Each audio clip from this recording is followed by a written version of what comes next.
अस्सलाम वालेकुम व्यूअर्स, आप लोगों के लिए मैं आज एक अहम प्रोग्राम दिखाने जा रहा हूँ।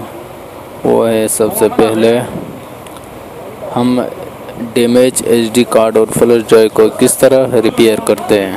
उसके लिए सबसे पहले आप जाएं कंप्यूटर के अपने स्टार्ट बटन पर क्लिक करें। उसके बाद सर्च बार में लिखें, सर्च बार में टाइप कर दें CMD पे ओपन हो जाएगा। CMD पे राइट क्लिक करना और उस पर लिखना है कि run as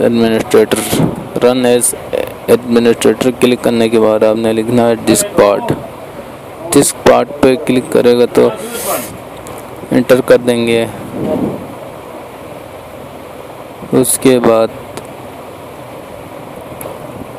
list disc type करना। उसके बाद लिस्ट डिस्क के बाद सेलेक्ट डिस्क 1, जो भी डिस्क आपने फॉर्मेट करना है उसको सेलेक्ट करना है। उसके बाद क्लीन टाइप करना है, क्लीन के बाद एंटर कर देना। उसके बाद लिखना है क्रिएट पार्टीशन प्राइमरी। उसके बाद आपने कर देना है फॉर्मेट FS = FAT32, एंटर कर देना। इसके बाद आपका डिस्क फॉर्मेट हो जाएगा और कंप्लीट वर्क करेगा जी।